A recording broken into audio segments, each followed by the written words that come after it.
This session, titled Building Resilient Organizations, Transitioning Your CEO Without Damaging Your Organization. It should be fun and very useful. I'm not entirely sure yet why I am here, because Joey doesn't really need introduction and he can handle himself pretty well with questions. And also, you know who he is.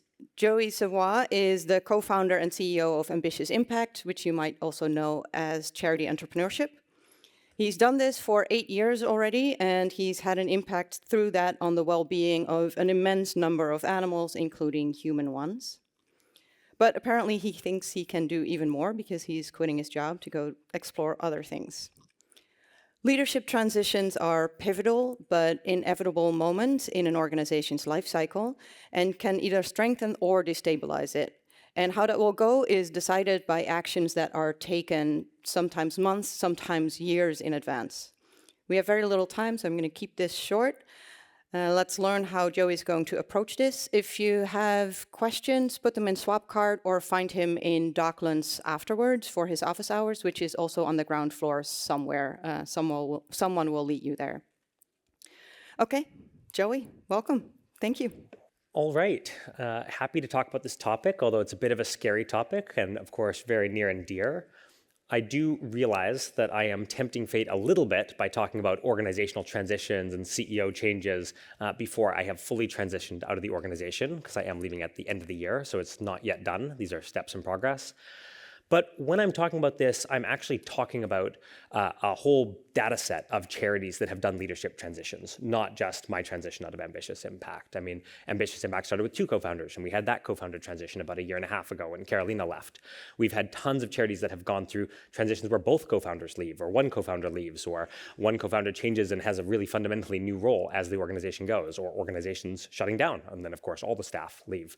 So there's actually been about 18 organizations that have had serious transitions in the kind of Ambitious Impact ecosystem with their leadership. And I think there's some cross-applicable lessons that apply to young orgs that are going through this and older, more established 8-year running orgs that are going through this, and kind of things that we can keep in mind, things that we can build in, things that we can think about ahead of time soon enough such that these are as smooth as possible, because they're not always smooth. A lot of the time they're really, really tough. So the first kind of lesson or concept that I want to talk about on this is knowing early whether you're a CEO or a founder. I fundamentally am a founder, and I'm a better founder than I am a CEO. The kind of types of profiles, the skill sets that you need to be a founder, you need to be risk-taking, you need to be ambitious, you need to be a bit dichotomous sometimes, really good at some things, weaker at other things. It's kind of that special magic that you bring to the organization that pulls you there.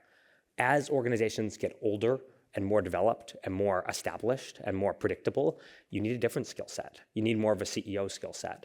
Maybe this person's more reliable. Maybe this person's more patient. Maybe this person's more well-rounded. And I think if you recognize in yourself, am I the sort of person that wants that CEO role long term, that can make a really big difference to planning out your leadership transition. If you know you're a founder and you know you're probably going to found again and you're probably going to move on at some point, you start to build some of this stuff in earlier, and you start to think about what profiles might be a better fit for CEOs, even if they're not the exact same profile as you yourself, which often they won't be. Second lesson, bus-proofing your organization. So this is something we tell all of our founders in the first year, and many of them do it by maybe year 3, but it's good for every organization to keep in mind.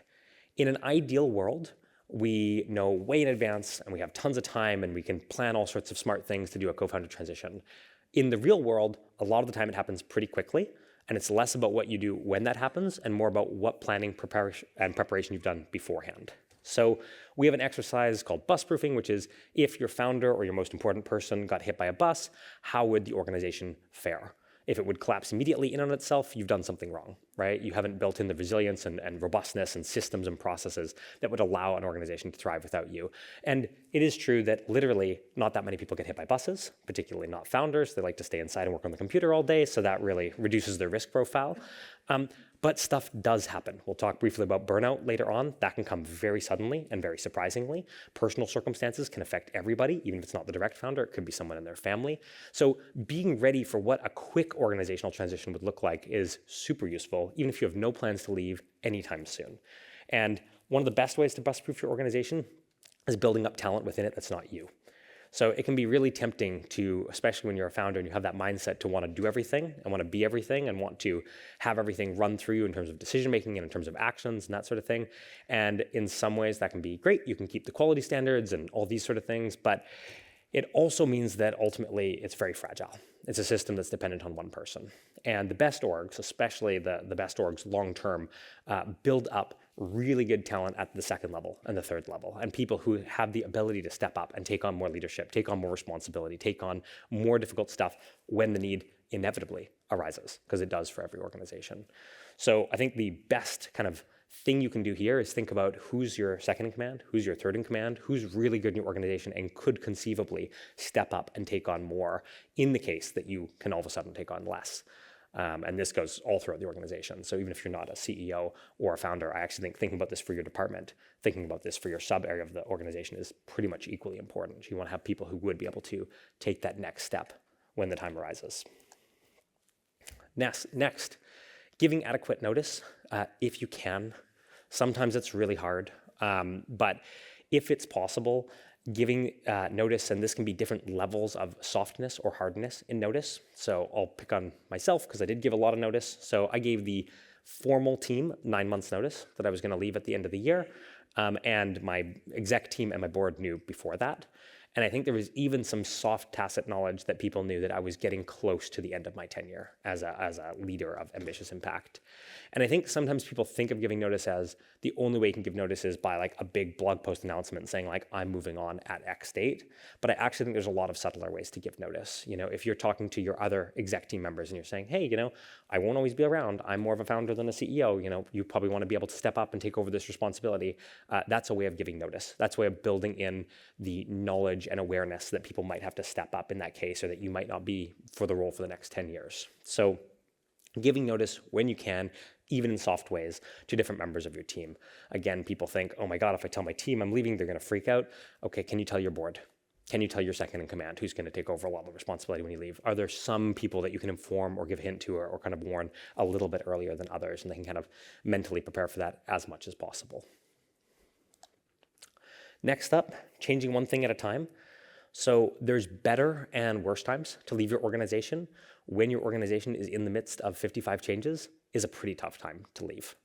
So ideally, the dream scenario is when you're moving on as a leader, a lot of the other pieces, the core infrastructure of your organization stays the same, whether that's strategic infrastructure, whether that's funding infrastructure, whether that's other senior staff infrastructure, kind of checking in on which one of these will change when you change and which ones will stay certain, and then kind of building in the robustness to that is equally valuable.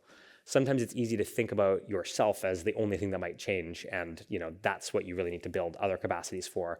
But you almost want to think about everything else that might weaken or change in the entire org, and is there any way to kind of like fortify that? So one example is often there'll be personal relationships, right, that you've maybe made with funders, or maybe made with other organizations, or maybe made with kind of different actors. And if you have the time, one thing you can do is you can start to co-run these relationships with other senior staff. So can I bring a C-level staff on this funder call? Can I bring another C-level staff to this event? Can I give half the responsibility of this to this person, even though maybe I do a better job myself, but it kind of trains them up in that capacity and that knowledge and that ability to eventually take over that responsibility. So the less that it feels like you leaving is like an earthquake that's going to change the entire fundamental structure of the org, and the more it feels like you leaving is almost like a natural continuation of the organization's growth and development and kind of stabilizing, the better. Another more concrete thing that I've seen a lot of the time with co-founders, it really helps if both the co-founders don't leave at the same time. So if you have a co-founder and you're co-leading an organization, it's useful to have an awareness of where your other co-founder's head is at. Are they thinking of leaving really soon? Are you both excited to leave? If so, maybe rock, paper, scissors or something. Like figure out who's going to stay and take on some of the responsibility of the organization while the other person does it. It makes it a lot smoother if it's not your whole leadership team turning over at the same time. Same goes for your board. You know, can you stabilize the board a little bit? Can you tell the board, hey, you're going to be extra important to kind of be stable and be consistent and put in the hours in a way that maybe you didn't have to step in quite as much when the C team was more stable. So one thing at a time, again, when you can. Next thing, following on from a similar concept, handing over a clean table. So I think a temptation for tons of leaders, and it's really tempting, is if you procrastinate a mess and you know you're leaving It's the next person's problem, which can be really appealing because then they can solve it and they might even bring up resources and skills and that sort of thing. But realistically, a lot of the time, if you're the leader who's been with the org for a while, you have more resource and capability to solve some of the challenges than someone who's coming in brand new. So I'm not saying figure out your 10-year strategy and hope that your next person executes it. That's less what I'm talking about. More what I'm talking about is, does your organization have a weak spot? Has your organization really struggled to fundraise and you expect that that's going to be the most challenging thing for the new person coming in? Can you fundraise a bit of extra runway? Can you put in a bit more effort to that? Is there something that you as a leader are uniquely good at that you suspect the next leader will be a little bit softer, a little bit less good at? Can you over-index and over-invest in that a little bit so that that's an area of strength when you leave your organization? Is there anything that you recognize as a problem, and not just a problem with you interacting with the org, but you think would be a general problem? You think that the new incoming CEO will be like, oh my God, I can't believe they left me this. And is it possible to work on that preemptively? Put in a little bit of hours. Often the leadership, you know your org really well. You know where its weak spots are. You know what things are challenging. And maybe some of those are fundamental to you as a leader. You're like, okay, well, I'm hoping the new guy will be able to solve this because they're actually going to be better at this. But I think others of them are procrastinatory. And I actually think it's a really good time to kind of like tidy up and not procrastinate. Like if you know, okay, I'm probably going to leave at the end of this year, I should probably set up a timeline for like the 3 most challenging things that I'm going to be able to put hours into that are going to make it easier for the next person stepping up and kind of taking over some of that more responsibility. So a really quick note on burnout. I think a ton of leadership transitions happen because of burnout and make a bunch of this stuff really hard, right? If you're super burnt out, you're not gonna be able to give 6 months notice. If you're super burnt out, you're not gonna be able to take the 3 hardest parts of your org and throw an extra bit of hours into them, right? Like it is going to limit your ability to do this, but it doesn't limit the pre-planning ability. It doesn't limit you building up that leadership capacity or having a plan for this, even if you're not planning on moving out really quickly. So I think you can still internalize some of these lessons, even if executing them during a burnout isn't viable. You can execute some of them beforehand and some of them, if anything, prevent a burnout, because then you have a little bit more stability and a little bit more diffusion of responsibility across your organization. So conclusion for what to do today. I think the easiest action is, if you're a leader and you think you're particularly important to your organization would not be able to function that well without you, make a plan for what would happen if it had to. Well, especially what would happen if it had to gue but also what a transition over like a year period might look like. A lot of the time that's going to be thinking about key staff in your organization. Who do you need if you were to step back? Who would have to take on more responsibility? Who would have to take on kind of a difficult new role that they haven't done before? And how do you kind of preempt that and train that while you're here? So it's kind of like softening any transition that does come. And I think that's viable for every leader and even every leader in every position of an organization to think about very early. We try to have this for each of our departments, every year, kind of a bus-proof plan for how we'd function without a key member of staff being able to take on what they did before. Very insightful. Not because I have any immediate plans, just because I want to plan for the future. So my first question for you, mostly related to more or less point 5, clean the table. Okay, you find a great new replacement. What if they mess up the table again pretty quickly? What are your responsibilities for after you leave? Yeah, they will. So I think that, part of your responsibility when you step back is, how do you continue to provide a useful resource without handicapping your org?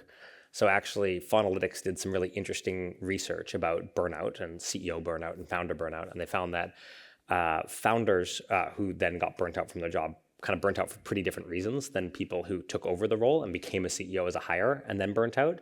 And one of the top reasons for the people who took over as CEO burnt out was because the founder was a pain in the ass, because the last leader kind of went onto the board and was super micromanaging and that sort of thing. So I think there's something about thinking about what battles are the most important, thinking about what are the 3 things maybe you want to pull with you to the board, or you want to offer an hour a week of support on, or something like that. And everything else you gotta step back and leave to them a little bit, because they probably are going to do things at a minimum very differently, and potentially in ways that you don't like. But that's part of the trade-off of, I guess, stepping back from the organization, which is really tough, especially if you love the org and you've been with it for a really long time, right? Because you hate to see it even move like 1% in the wrong direction. But I think it is about kind of like picking the strategic battles which you can help keep clean for longer and making peace with the fact that they probably will create some messes.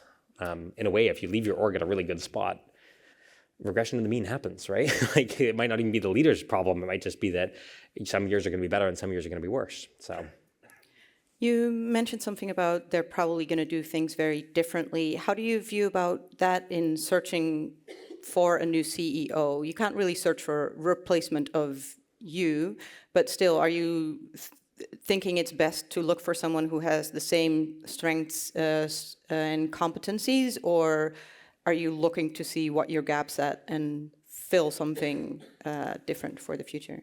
So it's a little bit of both. I sometimes view founders as like a very spiky shape, almost like a sea urchin, like super good at one thing, super terrible at another thing. Definitely my profile. I'm very good at some things and very weak at others.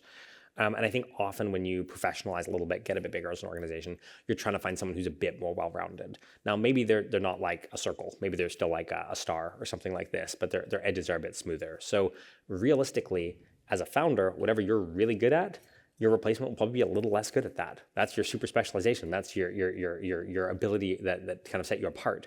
But the things you're weak at, ideally you find someone who rounds those out a little bit. So that's one thing. The other thing is I do think there are just traits that sometimes polarize and pull in literally opposite directions. So how patient versus impatient are you? I think as a founder in the first couple of years, it's quite good to be impatient. It's quite good to want to be moving, to have this sense of progression, this sense of action, this sense of let's get stuff done quickly. As a CEO of a big org, you have to be a lot more patient. It's a lot more about interpersonal relationships. It's a lot more about building buy-ins. It's a lot more about getting your ship turned in a direction and moving a lot of weight behind that. So those might even pull in opposite directions sometimes. So I guess a more well-rounded, better version of you that is more fit for that role. There are a couple questions on Swapcart about the distinction between founder CEOs and just regular CEOs. Let's see. Can you just speak a little bit more about how that difference affects succession planning? Yeah, so I think founder CEOs tend to be worse at handing stuff over because they're really in love. They're really sold. You know, this is a thing they've seen from birth. So I think founder CEOs are maybe more at risk of moving onto the board, micromanaging, still being a little bit involved, but not quite there. That's probably a higher risk. A professional CEO, so say, you know, this person has been working as a CEO for 3 years, but they weren't founding on the organization. I think those folks tend to be able to let go a little bit easier. So that's maybe the biggest risk of a founder CEO is staying too involved, staying too heavily handed. Especially at areas that they weren't that good at in the first place, right? So maybe you stay involved in your 3 amazing specializations, but hopefully not the part that you are weakest at or the part that you're hoping that CEO is going to be better at. The other difficulty with that might be that it's harder to find someone because AIM is you're really part of its identity. So I imagine that a lot of people who might be interested in a job are like, no, I can't be Joey. How do you view that? How do you make sure that the next candidate feels comfortable in this role? Yeah, it's hard. I mean, one thing we've talked about to kind of people who are considering taking on the mantle of other organizations is you don't have to be a clone of that person. In fact, you don't want to be a clone of that person, right? You want to be maybe more of a classic mold, maybe more of a different skill set, maybe more of a person who's helping to get that to the next level. I mean, to use AIM as of course, a salient example, the most important thing for AIM might be scaling. It might be gaining staff or upping our number of charities or this sort of thing. That's not necessarily my specialization, my strength area. So we really don't need someone who copy-paste replaces Joey. That in fact, I think we could do probably better than that in terms of finding someone who can actually emphasize the areas that are more important and maybe spend less time on the areas that are now less significant to AIM's development, right? We don't have to convince people that charity entrepreneurship is a cool career path. People are pretty sold on that, right? It's more about building the infrastructure and how to make that org get to the next level, get to the next step, continue to perform well on all the kind of like lessons or crazy ideas that were once crazy and now are kind of like mainstream in EA. Let's see. Yeah, I think we can probably do 2 more questions. I have a question from Carmen, who asks, I've been told that funders often are less likely to fund an org if the leadership changes, especially if it's a small, less established org. How can one step back while not jeopardizing the org in this regard? Yeah, it's really helpful if you fundraise a bunch before, so your org has like a bit more of a runway than maybe it would normally. and bring people into those funder relationships. So often funders are funding a person, not an org. The org has to be like good enough, but they're kind of like building trust and like confidence and like, I really like this individual. So how did they build trust in another individual? You get that other person in the room. You get that other person answering some of the questions. So if you have the time, co-running calls is very valuable. If you don't have the time, directly introducing them and making the connection. Sometimes you get a bit lucky. So, if there's a new funder who's coming in at about the same time that your leadership transition is happening, maybe you make the new person the first point of contact with that funder, and then they can kind of build a relationship that way. But yeah, I guess if you can fundraise an extra year on top of whatever your normal runway is, that really helps too. Gives time for your new leader to get like established and set. And maybe that means reducing your budget a bit, right? So fundraising an extra year is one thing, but maybe it means, okay, let's focus on stabilization for a bit instead of growth to make sure that we have that extra stability. Finding a new CEO is difficult, says Alex. Do you need to have a replacement immediately ready? If not, what's the maximum amount of time an org can stay without leadership? Whew. Yeah, that is a tough question. Yeah, how are you going to feel if when you leave by the end of this year, there is no replacement yet? Yeah, so I think it's good to have plans in mind for everything. So if you're putting out a CEO job search, what happens if you don't find that CEO? Do you hire the next best candidate? Do you extend your runway? Is there someone internal who can take over some of that responsibility? That's definitely a conversation we've had in AIM, and definitely a conversation we have with charities when people are having a transition, like, okay, if A happens, what do we do? If it doesn't, what do we do? If it doesn't, what do we do? So I guess coming up with multiple backup contingencies and having some confidence in that plan. The best thing is when you're hiring from a position of strength. So you have some sense of, okay, here's what we do, worst case scenario. And then what we're looking for is like ways to do even better than that, ways to have even more upside, find someone who's an even better fit, find someone who's going to add even more to a team or to a pre-existing thing. But yeah, part of it's just like building in the leadership stuff, because if you have trained up a really good team that has talent and has leadership and has capabilities, then you're not plugging someone into an empty system, right? They don't need to fill all the gaps. You're kind of dispersing it, and they need to fill some gaps that maybe the current team doesn't have, minus you. So maybe you already have discussed with your C-suite and your board who the interim would be in case I think replacement hasn't been found. I think the dream is not to do an interim. I know interim CEOs are really popular in the EA movement. It happens a lot, partly because people don't have a lot of time. But yeah, we definitely have, what if we run a hiring round and find no one we're excited about? What if we run a hiring round and find someone we're midline excited about? What if we run a hiring round and find someone we're really excited about? We definitely have plans for all those that are stable and predictable and would work for the organization. I would love to continue this conversation, but you're going to have it with all of them in a separate room. Thank you to all of you for taking the organizational health of your nonprofits and charities seriously. And thank you for sharing all of this information and for all the work that you have done and I'm sure continue to do. Please follow Joey to Docklands, but give him some applause first.